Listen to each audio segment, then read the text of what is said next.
how do you go from having, let's say, standard revenue all the way to losing 95% or more of your revenue during COVID? Yeah. So I was just helping them on the side. Um, I picked up some jobs through Upwork. I just signed up to do some Mm. Upwork work and like just wasn't expecting the demand to be there. And then over time, I realized like, there's a transitional period that needs to happen.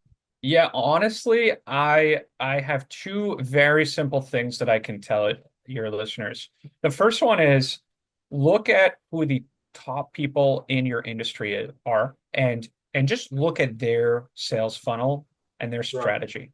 If they're running meta ads, for example, Facebook and Instagram ads, you could just go on the ads library and take a look at them and what they're doing. What I try to sell them is like you get to work with me and my team.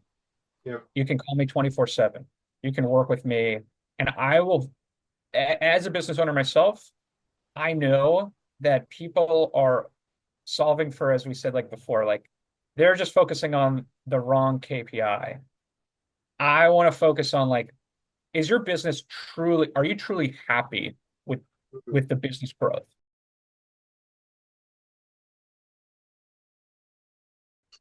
Hello, team. There's quite the revolution happening in the consulting world at the moment, and it's being led by small, agile firms that are delivering big league strategies at a very small fraction of the cost. I recently read that 70% of small businesses are saying that they've been burnt either by agencies or consultants who have overpromised or underdelivered. And then 84% of business leaders believe smaller consulting firms offer better value than the larger counterparts. Now, I can't validate either of those statements. They sound good, they sound impressive. Um, our guests will probably be able to speak more to it, but we'll come to that in a moment. What we are seeing, however, in our neck of the woods is that the boutique consulting firms have grown at nearly twice the rate of the overall consulting market during the past 5 years. And they're starting to outpace many of the large players in areas like agility, customization, and of course, return on investment. So, here today, joining us, who's, by the way, one of these disruptors that I'm mentioning, um, Justin Abrams. Justin and his company have been on a mission, let's say, to bring the McKinsey level of insights at a fraction of the price. And so far, they've worked with over 300 small businesses to help them scale. And they've used a mix of smart strategy, organic growth tactics, and hands on execution. So, we're going to be talking with Justin about his journey and about the observations that he and his team have made and some of the challenges as well as the, let's say, the wins that is developed on the way. So, Justin, welcome to the ET project. Thank you for having me, Wayne. I'm excited to be here. Where are you sitting at the moment?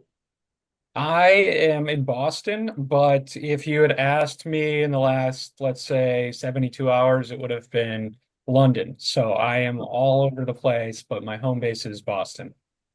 Now, were you in London on business or pleasure? A little bit of both, but I did bring my wife along, so it was mostly pleasure. All right, so you can write some of that off on tax. So, Exactly. well, good to have you back anyway.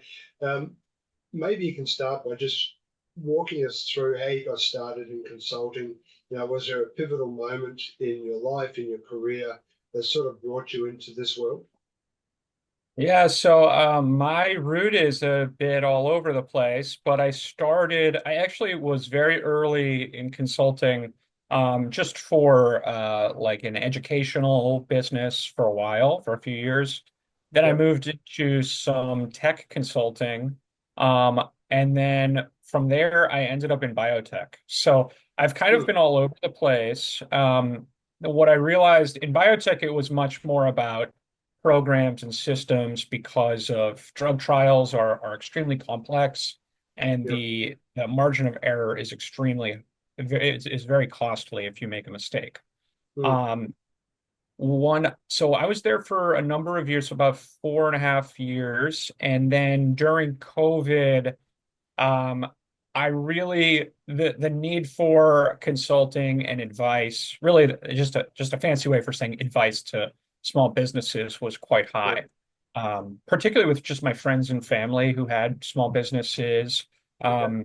How do you go from having, let's say, standard revenue all the way to losing 95% or more of your revenue during COVID? Yeah. So I was just helping them on the side. I picked up some jobs through Upwork. I just signed up to do some Hmm. Upwork work and really just wasn't expecting the demand to be there. And then over time, I realized there's a transitional period that needs to happen. Like it was very much a, side hustle type of thing Hmm. until a point where you reach where you're like, I actually think I can do this on my own. Like I was never the entrepreneur from day one that was just, I want to start this business. This is what it's going to be. It was more of a out of like a discovery phase that I had never really thought of. And then after about, 6 or 9 months, maybe realized like I should kind of go about this fully. And so that was really my journey into starting my own business. Quite interesting. So many people today are doing the side hustle and then making that jump once they get to that point where they feel comfortable. What's the name of the business, by the way? Yeah, it's Aryo Consulting. You can say it like Aryo Speedwagon, but it's spelled Aryo Consulting Group. Right. We'll come back around, and I'm sure we'll talk much more about the things you're offering through the business. But it, as you started and you introduced very nicely, but what were some of the challenges that you faced, if any, of course, as you were starting to make that transition? The biggest one is actually on the home front, right? You have to, it's very similar to a stakeholder meeting, right? It's like Hmm. you have these budgetary demands, you have costs. I mean, Boston is an extremely expensive place to live. Yep. So, not just, my wife, but also like my family are very much unexpecting of like this entrepreneur just like rip the band-aid off. They weren't built like that. So convincing them, like if you can sell your family and your wife and your friends on this idea, which of course not everyone is gonna buy into, but you can start to create your elevator pitch properly, and that actually educates yourself quite a lot. Um, and if you can sell them on that, then you can kind of sell anyone on working with you. So it's a kind of an interesting way of growing as well. Like, because you never really think about like people think about the business entrepreneur. They think of the Elon Musk or the Steve Jobs, but they Yep. don't really think about the people behind them. And in Yes. fact, you see quite a lot of divorces in, the entrepreneur space. So I didn't want that. So I wanted to really approach this entirely through the whole team of my family and friends. Right. Did you ever reach that point where you started to doubt yourself or doubt the model? Um, Sort of a bit. There's definitely been changes. With consulting itself, you can be very niche. Like you could be the best hyper niche consultant, which I know I've friends who are like only biotech logistics packaging consultants. Right. Um, for me, like I've always wanted to just be more broad. I just solve for revenue and operations. And so those themselves have a lot of changes, and what is going to work today might not work in a year or two. So I Mm. have to not only address like my clients, but also be bringing them new strategies that I've also tested and I can justify to them. So not necessarily a doubt per se, but there's a constant evolution that the business needs to improve on that I think a lot of people are just kind of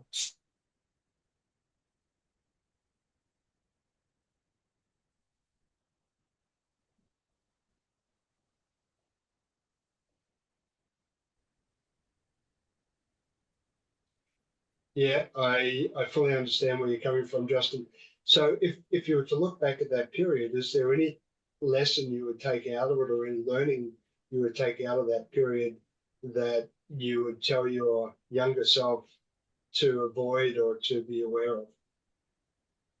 Honestly, I would probably tell myself to start a bit earlier. I think that, just based on my background and everything, I think it's important to take a risk. Like starting a business is a huge risk, and Yep, but the learning experience is you really can't compare to it. So, sure, I've made a million mistakes. I'm going to make a million more mistakes, but I don't think that's the thing that I would optimize for. Like, I think it's easy to just say that as that's not really the way like how I learn. But I mm, definitely think if I could do it again, I would just start earlier. I would start at maybe 25, right. and continue the side hustle because it's not as risky, right? It's like you still have your Yep, income, but you have a few hours, and then you realize, like, I don't have a child, but they say like once you have children, you realize like your time, you still do like your time kind of extends and extends and extends. You spend more time working and taking care of the child, which you never really thought of. So that's yep. that's probably the only thing I would go back to change. Yeah, yeah, interesting. I mean, you've been quite successful, 300 plus clients, in this short period. What was the methodology do you think was most successful in finding the clients? You mentioned Upwork at the beginning. Was that the primary source of your marketing, or was there something specific? Yeah, honestly, I just was on Upwork and I just tried to do a really good job. And then over time, Upwork is nice because they give you a review, they allow you to get reviews, but they Yep. also tie that to earnings. Mm, So you in theory, I could have just bought a bunch of reviews on Yelp or on Google or yep. whatever. But on Yep. Upwork, you actually do have an idea of like this person spent X thousands of dollars. They're giving a really heartfelt review. So that like does go a bit further. And especially on the Mm, internet today, it's like what's really real, what's not. And this has been really powerful. Beyond that, though, it's really just been meeting clients through those clients, asking for introductions. If I'm able to help one business, probably their community, their network also has someone, friends, family that also has a business and is struggling. So that's mm. where I try to just, over improve someone's life and then have them share that with others. And is that a very hands-on approach that you take as a consultant? Like, are you in the thick of it with the client,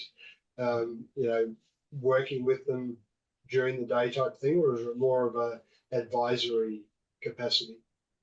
I am super in the weeds with them. If their problem is something that I don't know the answer to, Hmm. you might think like, well, if I'm not an expert in it, I wouldn't touch it. Right. Which is true. I'm not the one that's typically solving that specific issue, but Mm, even the and what you'll see in a lot of these like companies, especially international companies, they have like kind of like their head consultant who dictates a lot of the processes because there's a lot of conversations and back yeah. and forth. They, as the head of a company, might not have the time so to manage all that day-to-day stuff. Mm, And so I will procure the best tariff expert that I can find after interviewing, 10 or 20 people. We can find the best one that I think. I give them a few, and that keeps their process super simple. And, am I an expert in tariffs? No, but I have more time and I understand their demands quite yes. well. And so, it's kind of like a high-end HR person in some instances, but in many instances, it's just like, how do we solve for revenue growth operations? Well, sometimes I will be the one to do it. Sometimes we'll have to outsource that and bring Mm, someone in. So it's a little bit of both, but I try to be very close with the CEO, right. because that's really they don't have the time to spread out. And across, all of the clients that you've worked with, do you see like probably like a bell curve? Are there a set of most common areas where small businesses are struggling? Could you throw a blanket over the core ones? I think leads will always be the biggest Mm, problem for a lot of businesses. I'd say 80% of businesses, they only care about sales and leads. yeah. Um, Within that bucket, also quality of leads, because a lot of people are spending on ads, like let's say meta ads, and they're getting low quality leads. So that's a huge bug in most businesses. Um, Within that other 20%, I'd say a good amount, maybe half, they actually have solved their lead problem. They've done a really, really good job. Mhm. Um, they have operational problems. They can't satisfy the leads. The quality is really hard. Certainly in the last 5 or so years, it's been hiring has been a bottleneck, Right. especially in like the blue collar trades. This is assuming in America, but all throughout the countries that we work with, Mm, hiring good quality people is always one of the biggest bottlenecks. yeah. Um, and then the third column is probably more on the growth, like the growth beyond leads, right? How do you expand your business if you're doing $5 to $10 million a year? How do Mm, you get to 50 million? Um, you know, you can 10x your lead gen strategy, but probably you're just going to need to like buy a business or massively expand the footprint. And so that's something that even if you're the most qualified business owner who's grown your business from 0 to $10 million, mm, probably you don't have an understanding of like debt markets, loans, how to grow the business beyond 10 million. So that kind of last piece is also quite important for certain right. owners.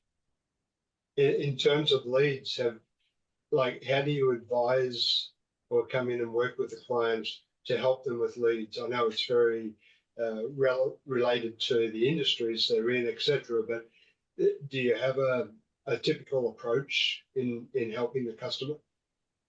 Yeah, honestly, I have two very simple things that I can tell your listeners. The first one is look at who the top people in your industry are and just look at their sales funnel and their Right. strategy.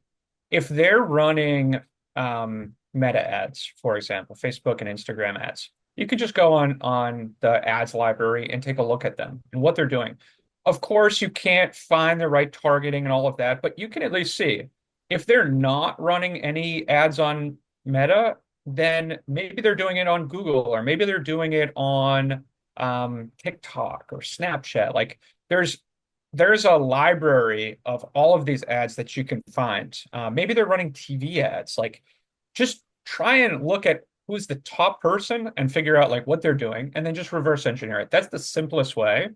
Mm, Um, good and advice. then yeah, I mean, don't like, try and reinvent the wheel. If it's working for the big guys, it's probably going to work for you. And then the second thing is look at the ads that you're running currently. Have they gone up in cost? Which is probably the case that they've gone up at least double in the last few years. And all we're going to start to do is think about how can we cut that cost by 50%. There's a number of ways, like fancy ways that you can go, but just try and be very frugal in this. Like we have people on our site, let's say.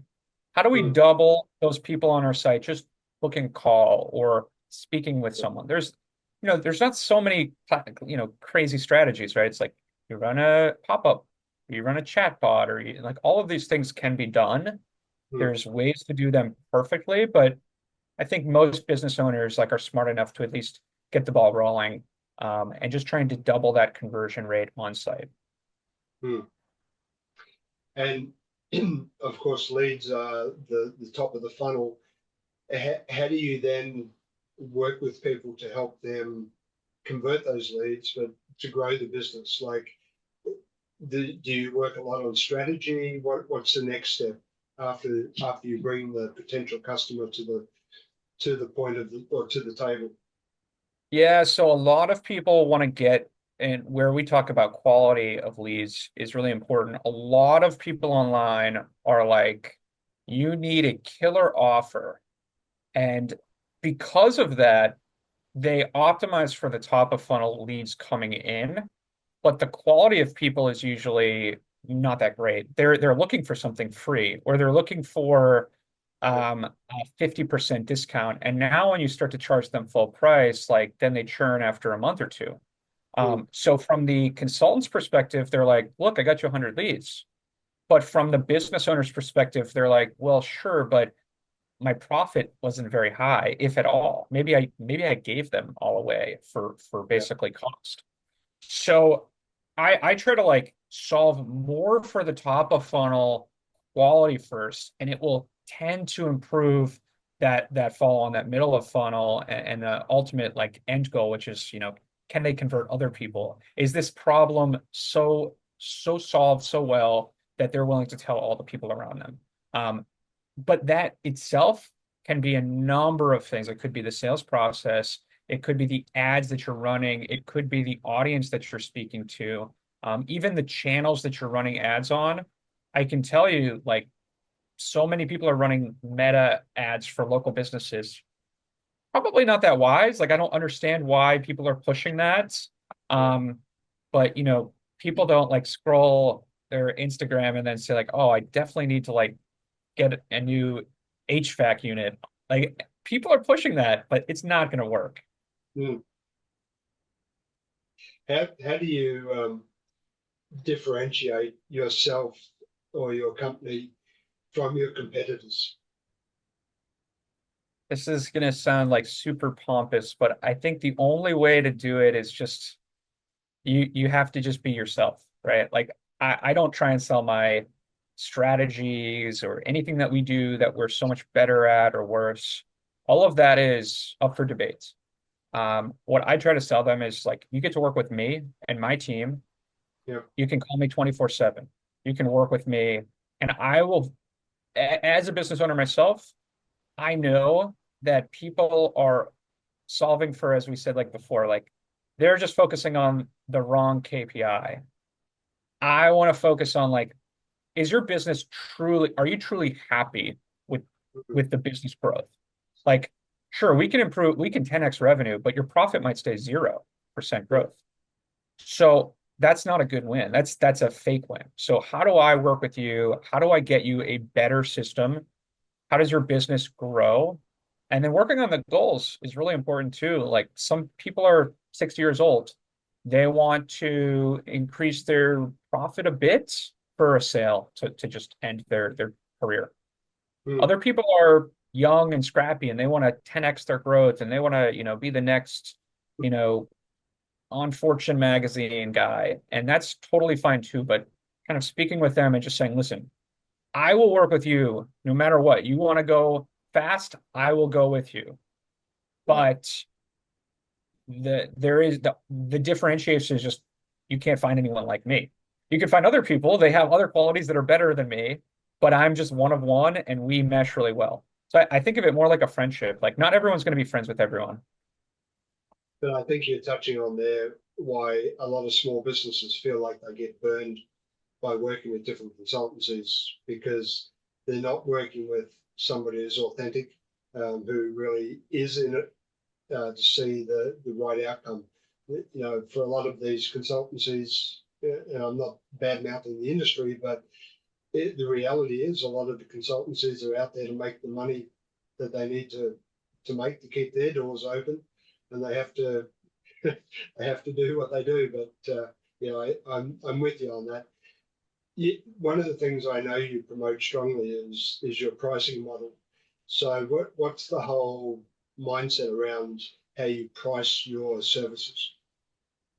Yeah, so the large consulting firms are extremely expensive, and they're mainly focused on the top, let's say, 500 businesses in the world. Their argument is that, yes, sure, we're going to help grow your business, but you're so large that even if you don't see much change, it's going to be a solid return on investment, and we don't need to justify it too much.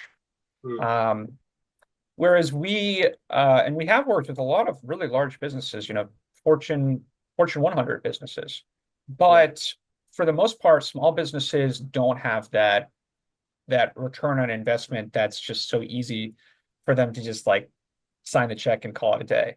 So Mm, I like to think of us as bringing the top 1% of strategies that you'd find at a consulting firm for at least 99% less. It is so expensive to work with these large consulting firms. And honestly, the solving that they're doing is for such large companies anyways. It doesn't pair well with us medium to small business, right? This could be mm. something like, how does Coca-Cola improve their brand recognition in a newer developing country? Like, that's not what most of my clients have ever asked me for. Um, Maybe once or twice, but it's not a very common request. It's Mm. important for Coca-Cola because they need to expand their footprint globally. But for most of our clients, it's really just trying to improve their sales, improve their profitability, and once they have all of that, their operations and kind of that side of the business, working in tandem with those parts. So to that end, if business owners listening or leaders listening to our conversation, what should they be looking for in the consultants that they're looking to hire? Are there any key things that they must have? Are there any red flags that they should be mindful of? Yeah, it's tough because I get hired a lot after someone has gone with either someone really low cost or a really good salesperson who then hands it off to a team, and that team is abroad or really low cost, right? So someone is doing it at really low cost. Um, I think the best way is just to say one thing I will say is with the large consulting firms is you can see them. They're there. They are working hard. They might not be doing the best job. They might be, but they're there. They're working crazy Yeah, hours. yeah. So it's really hard to say like they're not trying their hardest. They're really working hard. So I would say just how close are you to finding this person? Can you actually speak with them? Are they available?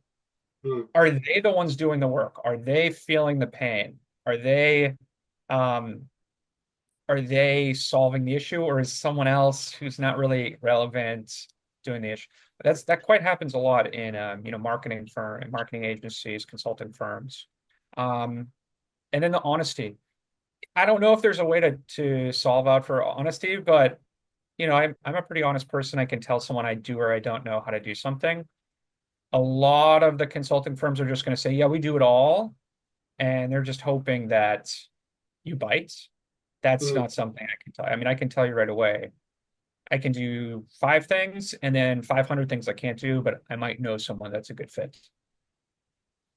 How do you deal with the client that engages you, but you get into the engagement and you find that they're not really listening, or they're not really wanting to have that discussion, have that hard discussion in many cases, and make the changes? How do you address that as the consultant?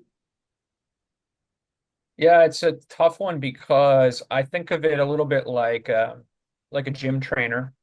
So a lot of people will say that they want to lose weight or get fit. That's extremely common, especially near the end of the year. But they show up maybe the first or second day, but then they get busy and they have work and their kids, and Mm, then they don't start showing up. It's not the gym trainer's fault, but in some ways it is because they have to at least try to encourage them to come over and over again. But it's not obviously their fault. So I try to think about that through that lens of like, we need to meet consistently. I need to understand who are your stakeholders because yeah. oftentimes the CEO, I had a CEO one time, he said, someone asked him about like politics in the company, and he's like, from my side, there are no politics in the company. Everything's perfect. Like there's no political fights and tension because he's at the top. So there's only infighting between other people.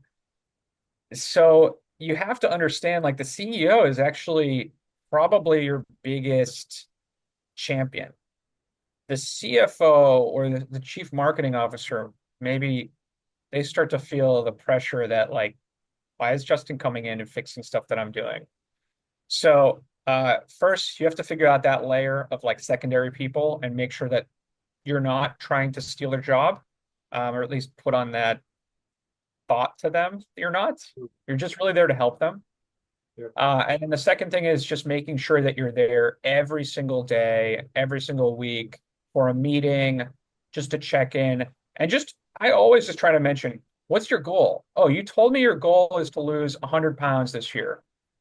Okay, that's fine. But why is it? Oh, because you want to see your children, you have high blood pressure and you want to see your children have children. You want to see your grandchildren, right? So it's like kind of reminding them of that end goal. Like, oh, you told me that you want to go from 10 million to 100 million in 5 years. I just spoke with Wayne. He has a $100 million business. He was the one that showed up every day. You want to know the difference between the top 1% and the 0.1% of that group? It's like just showing up and just always keeping that goal setting. So it's always an issue. People are so busy, right? But you have to do what you can to get them in the gym every day. Yeah. We use the expression always be contracting.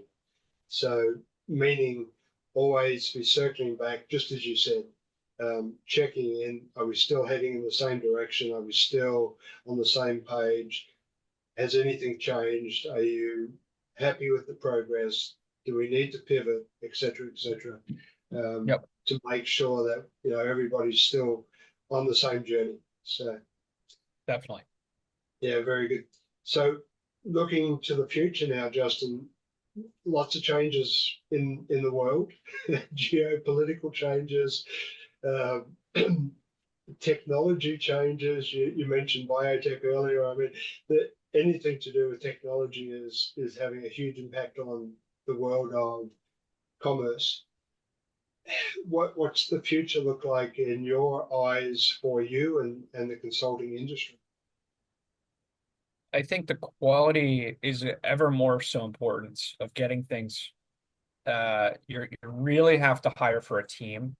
You have to get the team really, really good because they used to say like technology would just allow you to leverage more, right? The faster processor allows you to do things better.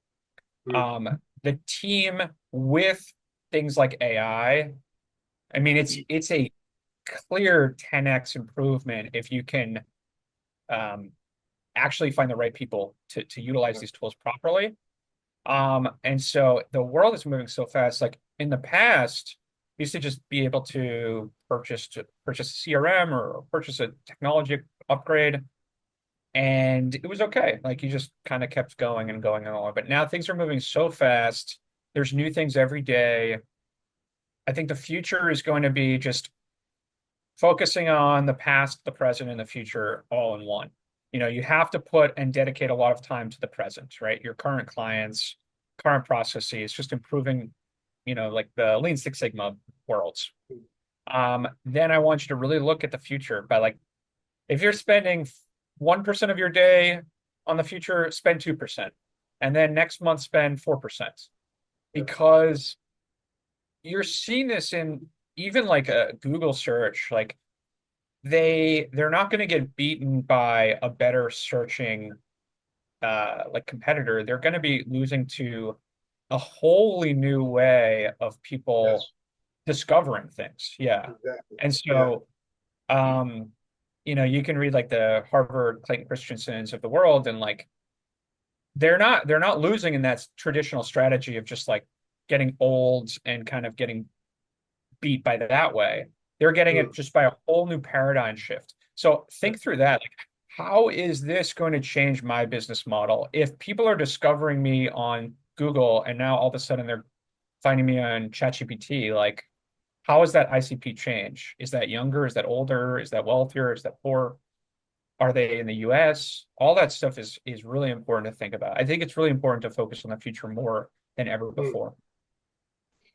So, in that essence, then ensuring that you have that IT, um, if not you, but have somebody who is IT literate to that degree, somebody who is in that strategy space, looking to the future and how does that impact the business. That's also where we're heading with our discussions with our clients. So I think we're very much aligned in that regard. What about your own business? Any shift in the services or the markets or the innovation yourself? Yeah, I mean, definitely there has been a push on AI services and just people asking me about it. One thing Yeah. I will say is the future of AI is still very hyped. It's a big hype cycle. Mm. And you even saw a really large company, Klarna, which is they're like a credit provider similar to like an Affirm. They went all in on AI. Like they were the most advanced. They're going to just cut everyone basically. And they're taking steps back because they realized it's just not there's when you're leveraging something that can do 100 times or 1,000 times what a human can do, even a small half a percentage error, that starts to add up. And Yeah. so what I feel like we're seeing now is people are very interested in AI doing everything. And I'm like, let's be smart about this because, for a credit processor, like if you Mm. think about, let's just say like if bankruptcies double now because this credit processor, just pushed loans through, that's a serious, like that a company is not able to do that. So what Mm. I try to think about is like, how can AI do the redundant things that I can guarantee it can do 99.999%, Mm. and just enabling more humans with, again, high quality humans who are like, I think the future is going to be like quality control, like just constant quality control on these AI systems and having a human in the loop to make sure that those errors don't affect your long-term future. Because anyone can come in, I mean, years and years ago, like in the 80s, people like Carl Icahn would just come in, take a company in the US and just ship all the jobs to another country and cut the costs in half. Mm. There was some immediate short-term gains on the enterprise value, but there's also a lot of losses, right? There's a knowledge gap. There's issues with communications. Today, that's basically happening with AI. People are like, oh, I don't need any humans anymore. I'm just going to cut my team and I'll swap in AI. And they're realizing like, oh, sure, short term we grew, but we're having the same problems. And we can now take in 100x our customers, but now we have a bunch of angry customers. So don't Mm. be brash and think that you can just, the AI is going to be here and it's done. Like, no, it makes a lot of mistakes.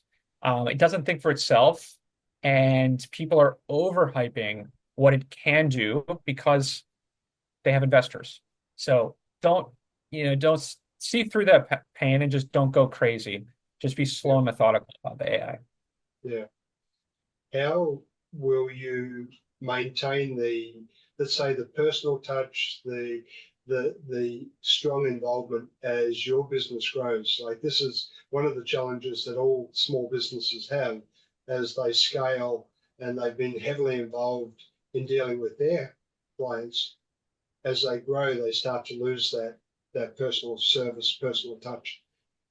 For yourself, as you get busier and busier, what's your approach going to be? I think the pitch is going to have to change a bit where, I hire someone who I really, really, I feel like is very similar to me.